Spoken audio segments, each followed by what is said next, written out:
예, 마켓 주민 시간입니다. 2차 전지가 정말 뜨겁습니다.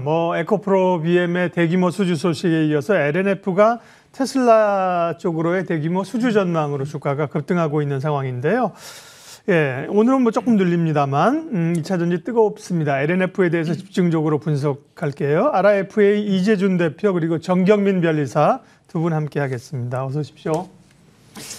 예, 테슬라는 항상 그 이슈를 몰고 다닙니다. 지난번에 배터리 이제 내재화 얘기를 했었고요. 얼마 전에는 지금 이제 자동 차량용 반도체가 부족한데, 이제 LNF 2차 전지하고는 관련이 없는 겁니다만, 관련해서 또 일론 머스크 한마디 했습니다. 어떤 얘기였었죠, 이재준 대표님?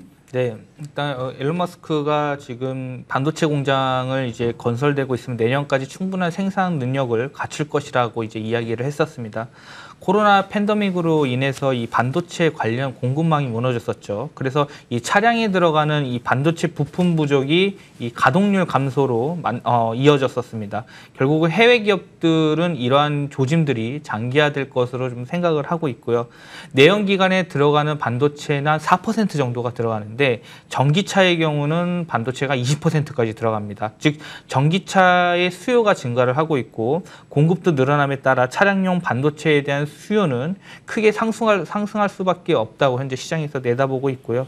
테슬라에서 이제 가장 큰 이슈는 뭐냐, 마이크로 컨트롤러 칩 공급 문제가 이 앨런 머스크에서 이제 이야기를 한 부분입니다.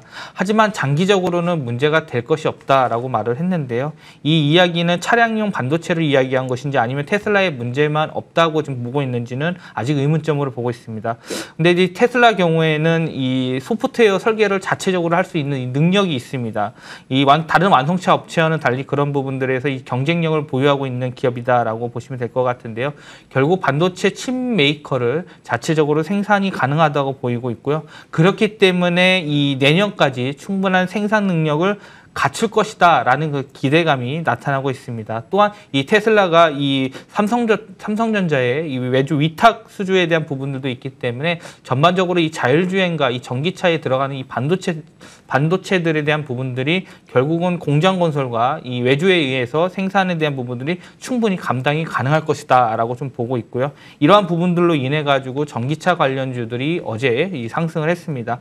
에코프로 BM, 세로닉스, 대주전자재료, 코스모 신소재, LNF 등이 상승을 해서 마감을 하였습니다. 네, 그러니까 일론 머스크는 어쨌든 차량용 반도체 문제를 삼성전자 같은데 이렇게 또 위탁 생산하는 거와 함께 자체적으로 생산해서 자기네들은 해결할 수 있다.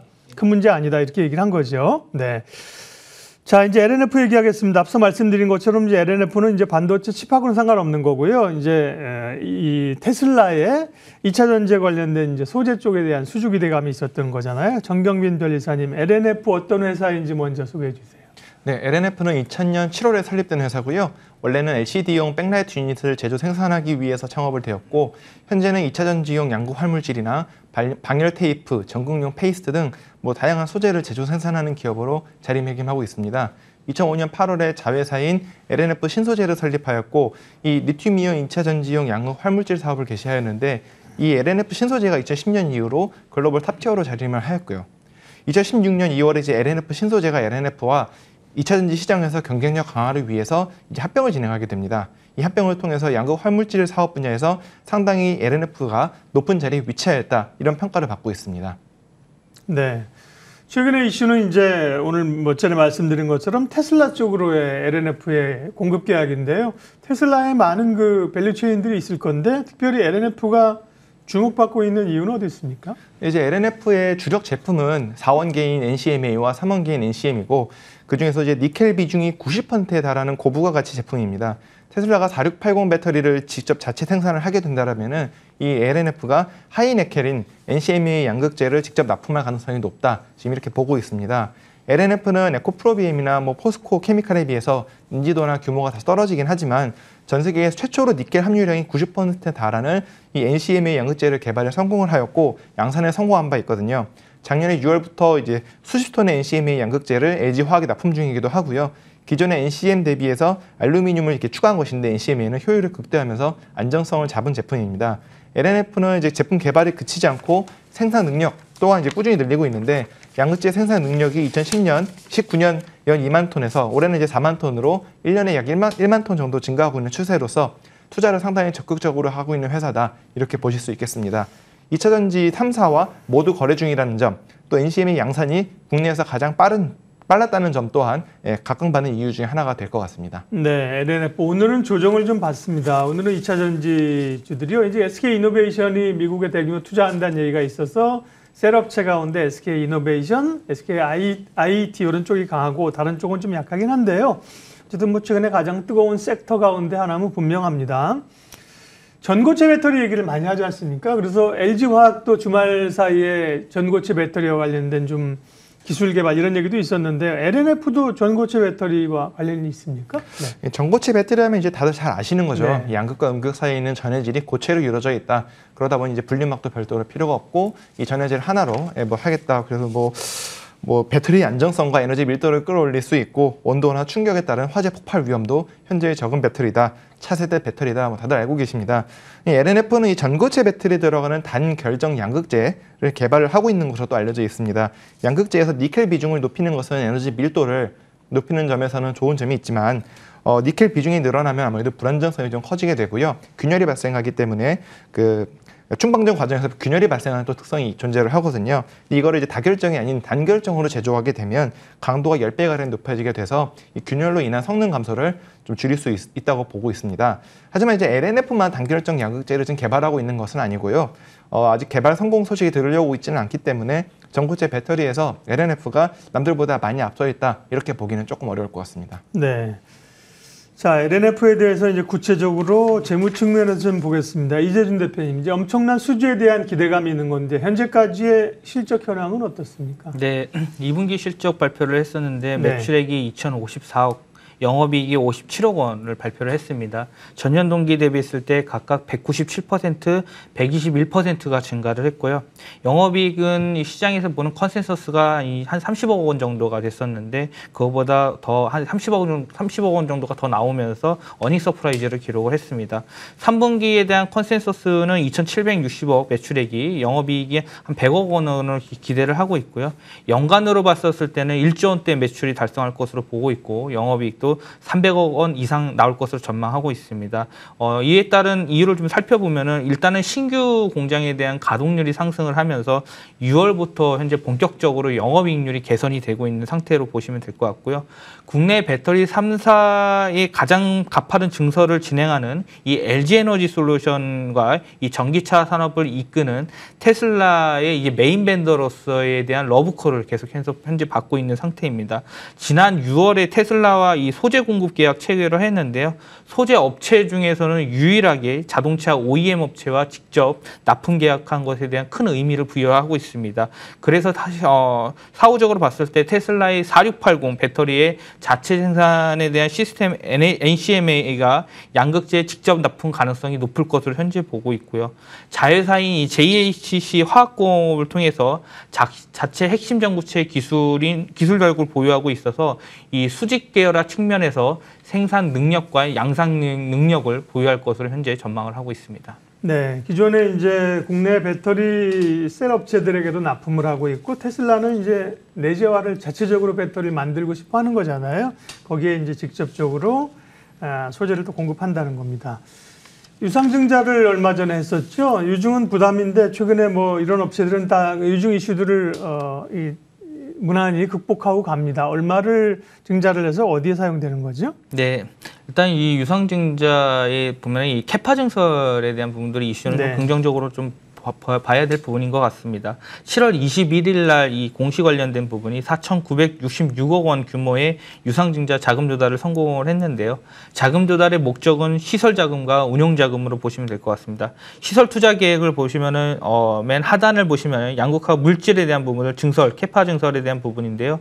2,100억 원의 이제 투자를 좀 계획을 하고 있고요. 총 투자액이 전기차용 2차 전지 양극화 물질 수요 대응을 위한 캐파 증설이다. 결국은 이 수주 에 대한 부분들이 계속해서 증가를 함에 따라서 선제 캐파를 증설하는 걸로 보고 있고요. 그리고 운영 자금 관련된 부분을 살펴보면은 결국 캐파가 지속적으로 늘고 있는 상황에서는 이에 따라서 원재료에 대한 구매량도 증가할 수밖에 없습니다. 그렇기 때문에 이 원재료가 들어가는 부분들이 리튬이랑 니켈 복합 수산화물인데요. 이 부분에 대한 매입에 대한 부분들 때문에 운영자금은 현재 필요한 상황으로 현재 유상증자를 단행했다고 보시면 될 것 같습니다. 네. 캐파는 캐퍼시티죠. 설비를 늘린다는 겁니다. 그죠? 설비 증설. 그런 거에 이제 긍정적으로 작용을 하고 있는 거죠. 네. LNF에 관한 얘기를 하고 있습니다. 특허 현황도 좀 체크를 해볼까요? 정병 변리사님? 네, 총 294개 특허가 검색이 되고요. 네. 그중에 한국에는 98개 특허가 등록이 되어 있습니다. 미국과 중국에는 총 28개 정도의 특허가 검색이 되고 있는데 글로벌 기업치고는 해외 출원 비중이 많이 낮은 편입니다. 매년 꾸준히 특허 출원을 하고 있기는 한데 절대적으로 이제 출원 수가 그렇게 많은 기업은 아닙니다. 출원된 기술 분야는 양극 화물질, 그 소재 관련해서 60% 넘게 출원이 되어 있고요. LED, 백라이트 유닛 관련해서 24% 특허 검색이 되기는 하나 과거에 출원했던 특허건들로서 지금은 모두 소멸이 되어 있는 상태입니다. LNF가 지금 보유하고 있는 특허 중에서 단결적 양극재나 전고체에 적용 가능 양극재 관련 이제 키워드를 검색을 해보았을 때 검색된 건은 이제 없었습니다. 전고체 분야에 대해서는 이제 국내에서는 현대자동차, LG화학, 도요타가 이제 그리고 단결재 양극재 관련해서는 LG화학, 포스코 등이 주요 출연인으로 확인되었습니다. 네. 특허 현황을 봤고요. 아무래도 이제 신소재, 그 다음에 뭐 전고체 이런 쪽으로도 이 R&D가 굉장히 열심히 하고 있는 기업일 겁니다. 이재준 대표님, LNF 하면 LNF의 지금 최대 주주가 가장 지분하는 쪽이 세로닉스라는 또 이제 상장 기업이 있어서요. 세로닉스에 관한 얘기도 좀 하고 넘어가야죠. 네, 세로닉스는 LNF의 모회사입니다. 네. 현재 약 460만 주고요. 지분율로 봤었을 때는 16.39%를 현재 보유 중에 있습니다. 세로닉스는 현재 하고 있는 사업 영위를 살펴보면은 디바이스나 주방 TV 등 이 영위 사업을 진행하고 있고요. LCD TV 쪽 관련해서 부품 제조를 판매를 하고 있는 기업이다라고 보시면 될 것 같습니다. 최근 결산 재무제표를 봤었을 때 세로닉스는 매출이 627억 원, 영업이익이 적자인데 14억 적자이고요. 당기순이익도 34억 적자인 기업입니다. 주가가 올라간 부분에 대해서 살펴봤을 때는 LNF의 지분 16.39%의 이 보유 때문에 현재 올라간 것으로 파악할 수 있습니다. 에코프로 BM이 잘 가니까 에코프로라는 지주사가 함께 좀 주목받고 올라가는 거랑 좀 비슷한 개념으로 볼 수도 있겠는데요. 자, LNF 얘기를 쭉 했는데 가장 이제 관심 있는 거는 주가입니다. 급등세를 탄 상황에서 이제 오늘은 지금 한 8% 조정이니까요. 꽤 큰 조정이 좀 나타나고 있는데요. 네. 주가 전망하고 대응 전략 좀 말씀해 주십시오. 네. 최근에 이 주가가 한번 슈팅이 나왔던 구간이 9월 6일부터 9월 24일까지 그 기간 동안 27일까지 11만 원대에서 약 20만 원대까지 상승을 했습니다. 그 3개월 정도의 수급 현황을 살펴보면 될 것 같은데요. 3개월 수급을 살펴봤었을 때는 현재 외국인이 한 198만 주 정도를 3개월 다시 말씀드리겠습니다. 외국인이 한 103만 주를 매도를 했고요.